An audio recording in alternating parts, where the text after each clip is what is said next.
Rahayu, saya Anjo Clarissa Sitorus, mahasiswi program studi Pendidikan Kepercayaan Terhadap Tuhan Yang Maha Esa, semester 4, Fakultas Bahasa dan Budaya, Universitas 17 Agustus 1945 Semarang. Di video kali ini, saya akan membahas terkait evaluasi pembelajaran dalam perspektif kurikulum 2013. Sebelumnya, saya akan menyampaikan sedikit terkait tentang kurikulum 2013. Kurikulum 2013 atau yang biasa kita singkat K13 adalah kurikulum yang berlaku dalam sistem pendidikan Indonesia. Kurikulum ini merupakan kurikulum tetap yang diterapkan oleh pemerintah untuk menggantikan kurikulum 2006 yang sering disebut sebagai kurikulum tingkat satuan pendidikan atau KTSP 2006 yang telah berlaku selama kurang lebih 6 tahun. Kurikulum 2013 ini masuk dalam masa percobaannya pada tahun 2013 dengan menjadikan beberapa sekolah menjadi sekolah rintisan. Pada tahun ajaran 2013-2014, tepatnya sekitar pertengahan tahun 2013, kurikulum 2013 diimplementasikan secara terbatas pada sekolah perintis, yakni pada kelas 1 dan 4 untuk tingkat sekolah dasar, kelas 7 untuk SMP, dan kelas 10 untuk jenjang SMA atau SMK.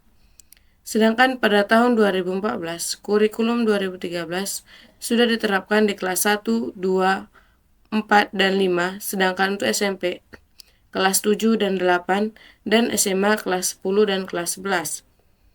Jumlah sekolah yang menjadi sekolah perintis adalah sebanyak 6.326 sekolah yang tersebar di seluruh provinsi di Indonesia. Kurikulum 2013 memiliki 4 aspek penilaian, yaitu aspek pengetahuan, aspek keterampilan, aspek sikap, dan perilaku. Di dalam kurikulum 2013, terutama di dalam materi pembelajaran, terdapat materi yang dirampingkan dan materi yang ditambahkan. Materi yang dirampingkan terlihat ada di materi Bahasa Indonesia, IPS, PPKN, dan sebagainya, sedangkan materi yang ditambahkan adalah materi matematika.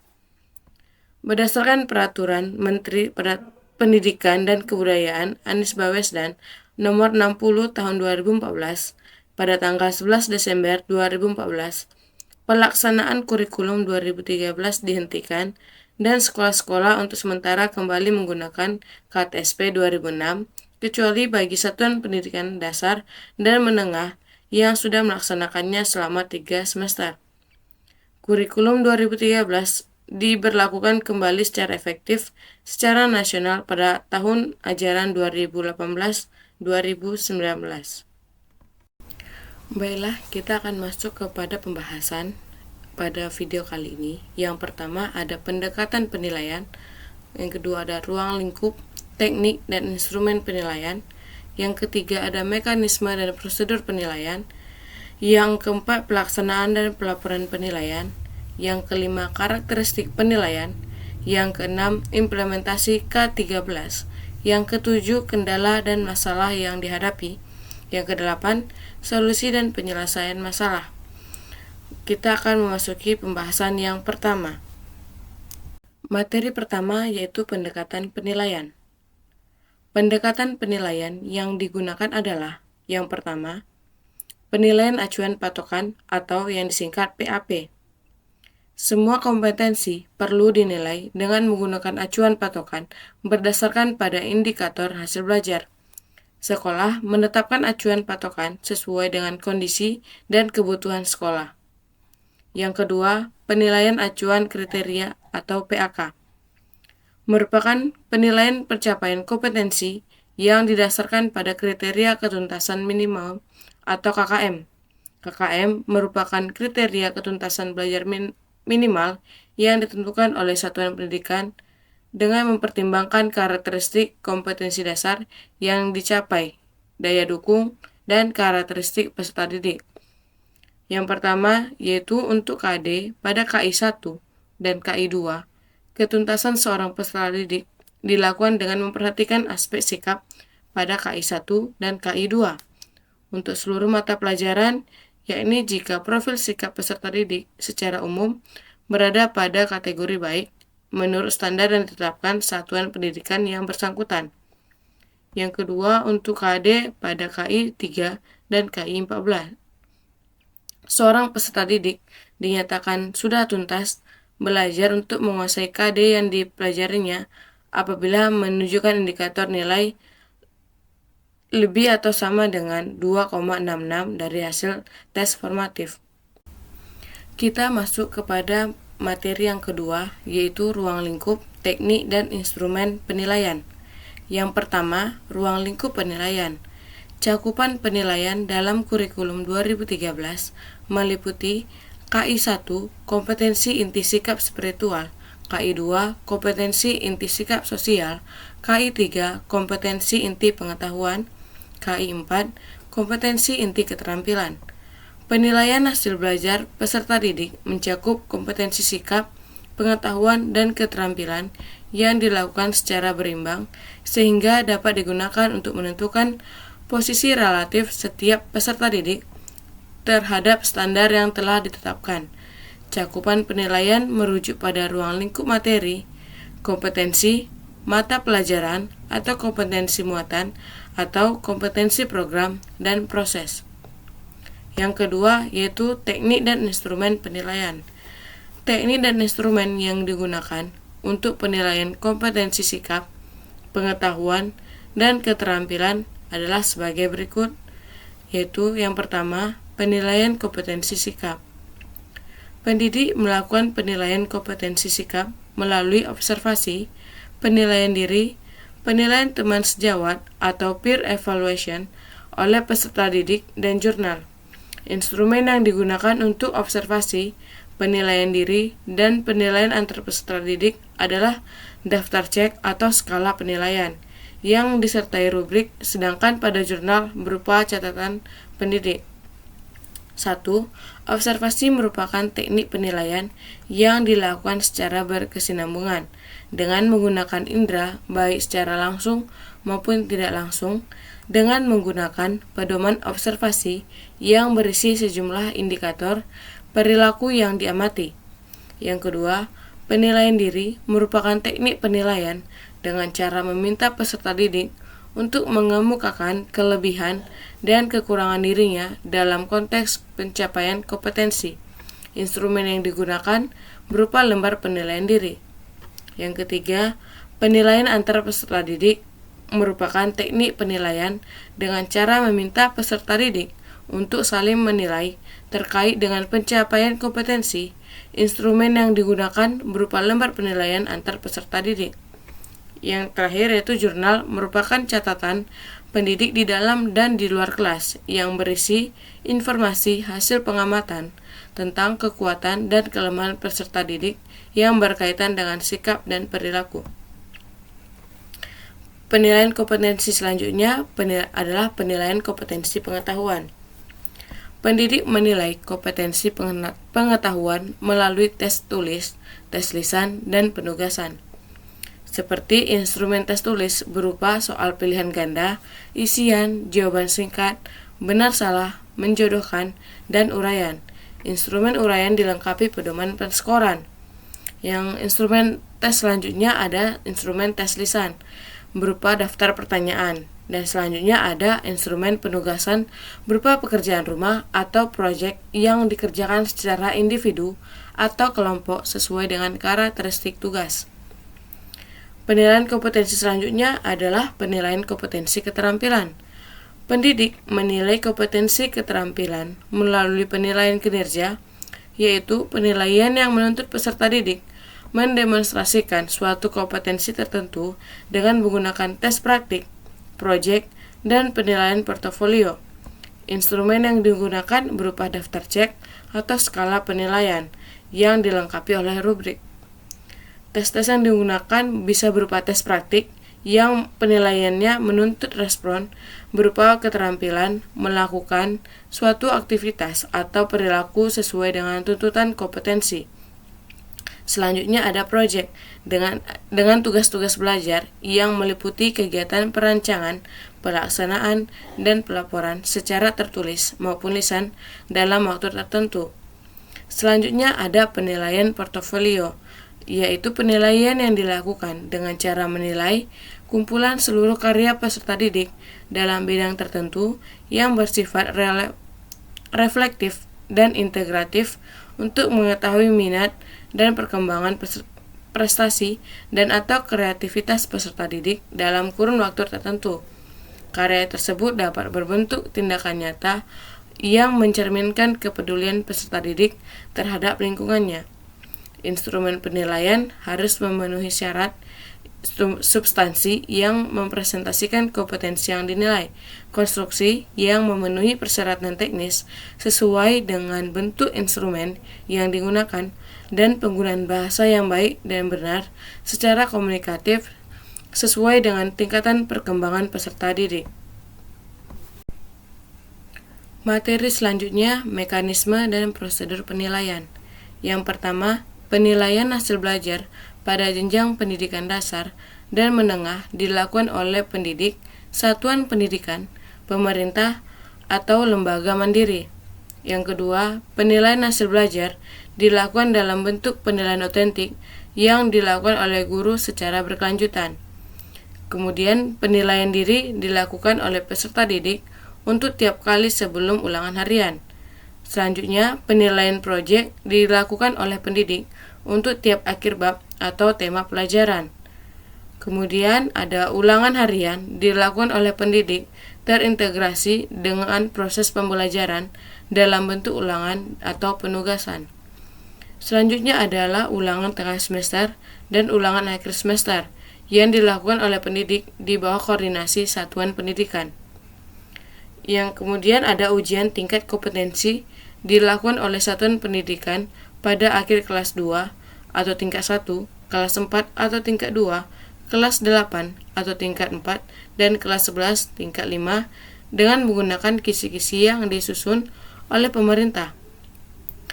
Ujian tingkat kompetensi pada akhir kelas 6, kelas 9, dan kelas 12 dilakukan melalui ujian nasional atau yang kita kenal sebagai UN. Selanjutnya ada ujian mutu tingkat kompetensi dilakukan dengan metode survei oleh pemerintah pada akhir kelas 2, yaitu tingkat 1, kelas 4 pada tingkat 2, kelas 8 tingkat 4, dan kelas 11 pada tingkat 5. Selanjutnya ada ujian sekolah yang dilakukan oleh satuan pendidikan sesuai dengan peraturan perundang-undangan. Yang terakhir ada ujian nasional dilakukan oleh pemerintah sesuai dengan peraturan perundang-undangan. Yang ketiga, perencanaan ulangan harian dan pemberian proyek oleh pendidik sesuai dengan silabus dan dijabarkan dalam rencana pelaksanaan pembelajaran atau yang disingkat dengan RPP. Yang keempat, kegiatan ujian sekolah atau madrasah dilakukan dengan langkah-langkah menyusun kisi-kisi ujian, mengembangkan instrumen, melaksanakan ujian, mengolah kelulusan peserta didik, dan melaporkan dan memanfaatkan hasil penilaian. Yang kelima, ujian nasional dilaksanakan sesuai langkah-langkah yang diatur dalam prosedur operasi standar atau POS. Yang keenam, hasil ulangan harian diinformasikan kepada peserta didik sebelum diadakan ulangan harian berikutnya. Peserta didik yang belum mencapai KKM harus mengikuti pembelajaran remedial. Hasil penilaian oleh pendidik dan satuan pendidikan dilaporkan dalam bentuk nilai dan deskripsi pencapaian kompetensi kepada orang tua dan pemerintah. Materi selanjutnya yaitu pelaksanaan dan pelaporan penilaian. Yang pertama, pelaksanaan dan pelaporan penilaian oleh pendidik, penilaian hasil belajar oleh pendidik yang dilakukan secara berkesinambungan bertujuan untuk memantau proses dan kemajuan belajar peserta didik serta untuk meningkatkan efektivitas pembelajaran. Penilaian hasil belajar oleh pendidik memperhatikan hal-hal sebagai berikut. Yang pertama, proses penilaian diawali dengan mengkaji silabus sebagai acuan dalam membuat rancangan dan kriteria penilaian pada awal semester. Setelah menetapkan kriteria penilaian, pendidik memilih teknik penilaian sesuai dengan indikator dan mengembangkan instrumen serta pedoman penskoran sesuai dengan teknik penilaian yang dipilih. Yang kedua, Pelaksanaan penilaian dalam proses pembelajaran diawali dengan penelusuran dan diakhiri dengan tes atau non-tes. Penelusuran dilakukan dengan menggunakan teknik bertanya untuk mengeksplorasi pengalaman belajar sesuai dengan kondisi dan tingkat kemampuan peserta didik. Yang ketiga, penilaian pada pembelajaran tematik terpadu dilakukan dengan mengacu pada indikator dari kompetensi dasar setiap mata pelajaran yang diintegrasikan dalam tema tersebut. Keempat, hasil penilaian oleh pendidik dianalisis lebih lanjut untuk mengetahui kemajuan dan kesulitan belajar, dikembalikan kepada peserta didik, disertai balikan atau feedback berupa komentar yang mendidik yang dilaporkan kepada pihak terkait dan dimanfaatkan untuk perbaikan pembelajaran. Yang kelima, laporan hasil penilaian oleh pendidik berbentuk nilai atau deskripsi pencapaian kompetensi untuk hasil penilaian kompetensi pengetahuan dan keterampilan termasuk penilaian hasil pembelajaran tematik terpadu. Deskripsi sikap untuk hasil penilaian kompetensi sikap, spiritual, dan sikap sosial. Yang keenam ada laporan hasil penilaian oleh peserta didik disampaikan kepada kepala sekolah dan pihak lain yang terkait. Yang ketujuh, penilaian kompetensi sikap spiritual dan sosial dilakukan oleh semua pendidik selama 1 semester. Hasilnya diakumulasikan dan dinyatakan dalam bentuk deskripsi kompetensi oleh wali kelas ataupun guru kelas. Yang kedua, pelaksanaan dan pelaporan penilaian oleh satuan pendidikan. Penilaian hasil belajar oleh satuan pendidikan dilakukan untuk menilai pencapaian kompetensi lulusan peserta didik yang meliputi kegiatan sebagai berikut. Yang pertama, menentukan kriteria minimum pencapaian tingkat kompetensi dengan mengacu pada indikator kompetensi dasar tiap mata pelajaran. Yang kedua, mengordinasikan ulangan harian, ulangan tengah semester, ulangan akhir semester, ulangan kenaikan kelas, ujian tingkat kompetensi, dan ujian akhir sekolah atau madrasah. Yang ketiga, menyelenggarakan ujian sekolah dan menentukan kelulusan peserta didik dari ujian sekolah sesuai dengan POS ujian sekolah. Yang keempat, menentukan kriteria kenaikan kelas. Yang kelima, melaporkan hasil pencapaian kompetensi atau tingkat kompetensi kepada orang tua atau wali peserta didik dalam bentuk buku rapor. Melaporkan pencapaian hasil belajar tingkat satuan pendidikan kepada Dinas Pendidikan Kabupaten atau Kota dan instansi lain yang terkait.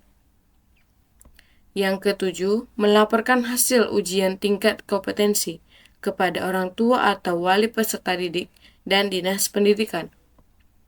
Yang kedelapan, menentukan kelulusan peserta didik dari satuan pendidikan melalui rapat Dewan Pendidik sesuai dengan kriteria menyelesaikan seluruh program pembelajaran, mencapai tingkat kompetensi yang dipersyaratkan dengan kompetensi sikap, spiritual, dan sosial, termasuk kategori baik dan kompetensi pengetahuan dan keterampilan minimal sama dengan KKM yang telah ditetapkan, lulus ujian akhir sekolah, dan lulus ujian nasional. Yang kesembilan, menerbitkan surat hasil ujian nasional atau SHUN setiap peserta didik bagi satuan pendidikan penyelenggara ujian nasional. Dan yang ke-10, menerbitkan ijazah setiap peserta didik yang lulus dari satuan pendidikan bagi satuan pendidikan yang telah terakreditasi. Yang ketiga, pelaksanaan dan pelaporan penilaian oleh pemerintah. Penilaian oleh hasil belajar oleh pemerintah dilakukan melalui ujian nasional dan ujian mutu tingkat kompetensi dengan memperhatikan hal-hal berikut. Yang pertama, ujian nasional. Penilaian hasil belajar dalam bentuk UN didukung oleh suatu sistem yang menjamin mutu dan kerahasiaan soal serta pelaksanaannya aman, jujur, dan adil. Hasil UN digunakan untuk salah satu syarat kelulusan peserta didik dari satuan pendidikan. Salah satu pertimbangan dalam seleksi masuk ke jenjang pendidikan berikutnya. Pemetaan mutu dan pembinaan pemberian bantuan untuk peningkatan mutu. Yang ketiga, dalam rangka standarisasi UN, diperlakukan acuan berupa kisi-kisi bersifat nasional yang dikembangkan oleh pemerintah, sedangkan soalnya disusun oleh pemerintah pusat atau pemerintah daerah dengan komposisi tertentu yang ditentukan oleh pemerintah. Yang keempat, sebagai salah satu penentu kelulusan peserta didik dari satuan pendidikan, kriteria kelulusan UN ditetapkan oleh setiap tahun oleh pemerintah. Yang kelima, dalam rangka penggunaan hasil UN untuk pemetaan mutu program atau hak satuan pendidikan, pemerintah menganalisis dan membuat peta daya serap UN dan menyampaikan hasilnya kepada pihak yang berkepentingan. Yang B, ujian mutu tingkat kompetensi. Ujian mutu tingkat kompetensi dilakukan oleh pemerintah pada seluruh satuan pendidikan yang bertujuan untuk pemetaan dan penjaminan mutu pendidikan di suatu satuan pendidikan. Ujian mutu tingkat kompetensi dilakukan sebelum peserta didik menyelesaikan pendidikan pada jenjang tertentu sehingga hasilnya dapat dimanfaatkan untuk perbaikan proses pembelajaran. Selanjutnya, instrumen pelaksanaan dan pelaporan ujian mutu tingkat kompetensi mampu memberikan hasil yang komprehensif sebagaimana hasil studi lain dalam skala internasional. Yang selanjutnya ada karakteristik penilaian. Yang pertama, belajar tuntas. Untuk KI 3 dan KI 4, peserta didik tidak diperkenankan mengerjakan pekerjaan berikutnya sebelum mampu menyelesaikan pekerjaan dengan prosedur yang benar dan hasil yang baik sesuai dengan KKM yang ditentukan oleh sekolah. Yang kedua, ada autentik. Autentik yang pertama memandang penilaian dan pembelajaran secara terpadu. Yang kedua, mencerminkan masalah dunia nyata, bukan dunia sekolah.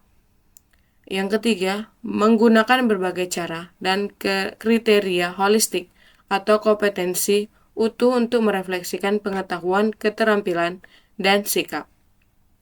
Yang ketiga, berkesinambungan. Tujuannya adalah untuk mendapatkan gambaran yang utuh mengenai perkembangan hasil belajar peserta didik, memantau proses, kemajuan, dan perbaikan hasil terus-menerus dalam bentuk penilaian proses dan berbagai jenis ulangan secara berkelanjutan, baik itu ulangan harian, ulangan tengah semester, ulangan akhir semester, atau ulangan kenaikan kelas. Yang keempat, berdasarkan acuan kriteria. Kemampuan peserta didik tidak dibandingkan terhadap kelompoknya, tetapi dibandingkan terhadap kriteria yang ditetapkan. Misalnya, ketuntasan minimal yang ditetapkan oleh satuan pendidikan masing-masing. Yang kelima, menggunakan teknik penilaian yang bervariasi. Teknik penilaian yang dipilih dapat berupa tertulis, lisan, produk, portofolio, unjuk kerja, proyek, pengamatan, dan penilaian diri. Materi selanjutnya, implementasi, berupa perencanaan, pelaksanaan, dan evaluasi. Yang pertama, perencanaan. Perencanaan yang pertama yaitu menetapkan tujuan pembelajaran. Guru harus bisa menentukan tujuan yang jelas dan terukur untuk setiap pembelajaran yang mencakup aspek pengetahuan, keterampilan, dan sikap. Memilih metode dan strategi pembelajaran. Guru harus bisa sesuai dengan materi dan tujuan pembelajaran, serta diskusi, simulasi, dan proyek yang akan diajarkan. Menentukan indikator penilaian. Guru menentukan indikator yang penilaiannya terkait dengan tujuan pembelajaran untuk mengukur pencapaian kompetensi siswa. Terakhir, menyusun RPP atau Rencana Pelaksanaan Pembelajaran. Guru merencanakan kegiatan pembelajaran sesuai dengan standar kompetensi dan materi yang akan diajarkan. Yang kedua, pelaksanaan pembelajaran. Pelaksanaan pembelajaran melakukan pengajaran dan pembelajaran. Guru mengimplementasikan rencana pembelajaran yang disusun serta mengarahkan siswa dalam mencapai tujuan pembelajaran dan memberikan materi serta kegiatan yang sesuai materi yang akan disampaikan. Selanjutnya, menggunakan variasi metode dan strategi yang menarik untuk pembelajaran sesuai kebutuhan dan gaya belajar siswa. sehingga pembelajaran menjadi lebih menarik dan interaktif. Menggunakan sumber belajar yang diverifikasi. Guru harus bisa memanfaatkan berbagai sumber belajar, termasuk buku teks, materi online, multimedia, atau bahan ajar lainnya yang relevan dan mendukung pembelajaran. Mengintegrasikan penilaian formatif.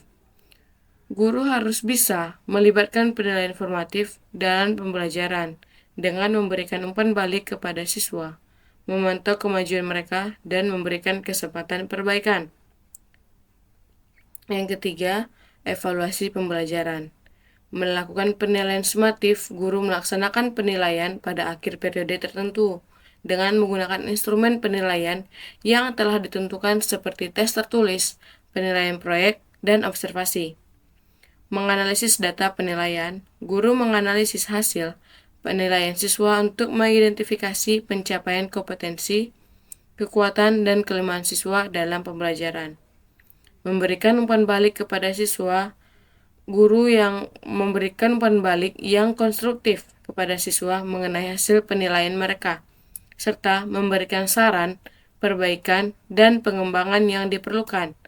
Memonitor dan merevisi rencana pembelajaran yang berikutnya untuk meningkatkan kualitas pembelajaran. Selanjutnya, kendala yang menurut saya dihadapi pada saat penggunaan kurikulum 2013. Yang pertama yaitu penyesuaian. Dalam perkembangan pendidikan yang ada di Indonesia, telah berlaku kurikulum yang merupakan tolak ukur untuk memantau bagaimana jalannya proses kegiatan pembelajaran yang ada di lembaga pendidikan di Indonesia. Kurikulum yang pernah diberlakukan antara lain kurikulum tingkat satuan pendidikan atau KTSP, kemudian K13 atau kurikulum 2013. Setiap kurikulum memiliki karakternya masing-masing. Pada kurikulum KTSP contohnya, para guru dituntut untuk memberikan materi pembelajaran yang jelas dan mudah dipahami para muridnya. Sedangkan pada kurikulum 2013 justru malah sebaliknya. Murid atau peserta didik dituntut untuk bisa belajar secara mandiri agar dapat berimprovisasi, berinovasi, dan berkembang sesuai dengan kapasitasnya. Dalam kegiatan pembelajaran pastinya juga membutuhkan buku untuk menunjang suksesnya kegiatan pembelajaran. Kendala yang kedua menurut saya adalah rumitnya instrumen. Di sini, rumitnya sistem penilaian pada kurikulum 2013 saya khawatirkan akan membuat guru sibuk dengan urusan menilai siswanya sehingga lupa dengan kewajibannya sebagai pendidik. Guru lebih banyak membuka laptop dan berkutat pada laporan penilaian siswa pada saat jam istirahat. Sedangkan untuk penanaman karakter itu sangat penting dan harus dibangun dengan interaksi-interaksi yang intens antara peserta didik dan guru. Tak seperti transfer pengetahuan atau ilmu yang lebih bisa dilakukan secara lebih mudah dengan pembelajaran di kelas. Kendala yang selanjutnya yaitu lebih mementingkan hasil daripada proses. Mungkin bagi pendidik untuk melaksanakan proses itu sangat mudah karena hanya menyampaikan informasi dan materi pembelajaran yang akan dibahas. Tetapi peserta didik sangat-sangat kesulitan pada saat proses karena peserta didik dituntut lebih aktif dalam mencari informasi sendiri, menemukan dan menyampaikan pendapat di depan kelas, mengevaluasi dan menarik kesimpulan di akhir pembelajaran. Solusi yang dapat mungkin saya sampaikan di sini adalah yang pertama lebih menyeimbangkan proses dan hasil. Yang saya maksud di sini adalah menyeimbangkan proses antara peserta didik dengan guru dan hasil yang didapat oleh peserta didik dan juga yang akan diolah oleh guru sehingga dalam pembelajaran lebih sinkron dan lebih menyenangkan bagi peserta didik. Yang kedua, pelatihan pengimplementasian instrumen. Seperti yang saya bilang sebelumnya, yang kendala instrumen yang rumit, sebaiknya mungkin diadakan pelatihan atau seminar-seminar untuk bagaimana menyelesaikan dan mengimplementasikan instrumen-instrumen penilaian pada kurikulum 2013 kepada para pendidik ataupun guru. Solusi berikutnya ada sikap dan keaktifan peserta didik.